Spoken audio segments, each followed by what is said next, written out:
ফেলে দেওয়া জিনিস দিয়ে এত মজার একটা খাবার তৈরি করা যায় সেটা আগে ভাবিনি। আর আমি সেরকমই একটা লাউয়ের খোসা, মিষ্টি কুমড়া আর হচ্ছে গিয়ে ফুলকপির ডগা নিয়ে নিয়েছি। এটা দিয়ে খুবই মজাদার ঝাল ঝাল একটা ভর্তা তৈরি করব, যেটা দিয়ে আপনার 1 প্লেট অনায়াসে ভাত খেয়ে ফেলতে পারবেন এবং অন্য কোনো কিছু নেওয়ার প্রয়োজন মনে পড়বে না। দিয়ে দিলাম শুকনো মরিচ, কাঁচামরিচ, রসুন, পেঁয়াজ দিয়ে এখন দিয়ে দেবো পরিমাণ মতন পানি সেদ্ধ বসানোর জন্য।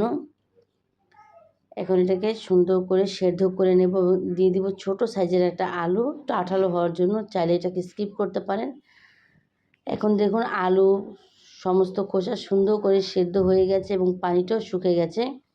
এই পর্যায়ে দিয়ে দিলাম আমার গাছের বিলাতি ধনেপাতা, খুব সুন্দর একটা ফ্লেভারের জন্য। যখন সম্পূর্ণ পানি যখন শুকিয়ে গেছে এ পর্যায়ে আমি দিয়ে দিব একটা প্যানের তেল। এখন দিব রসুন, পেঁয়াজ, শুকনো মরিচ ঝালের জন্য। আর ভর্তাটা যে কী পরিমাণ ঝাল হয়েছে আপনারা মরিচ দেখেই বুঝতে পারছেন। কাঁচা মরিচ, শুকনো মরিচ মিলিয়ে অসম্ভব ঝাল হয়েছে। এখন এটাকে আমি তেলের সঙ্গে সুন্দর করে ভেজে নেব। এ পর্যায়ে দিয়ে দিব দেশীয় ধনেপাতা। শীতকালীন সময় এই ধনেপাতাটা দেখতে এত ভালো লাগে, খুবই কচি কচি পাতাগুলো। এখন পরিমাণ মতন লবণ দিয়ে সুন্দর করে এটাকে আমি নেড়েচেড়ে ভেজে নেব। আর সত্যি কথা বলতে কি, এই দ্রব্যমূল্য যে হারে বৃদ্ধি পাচ্ছে এই সময় কোনো কিছু অপচয় করা ঠিক না। তো আমিও অপচয় করিনি।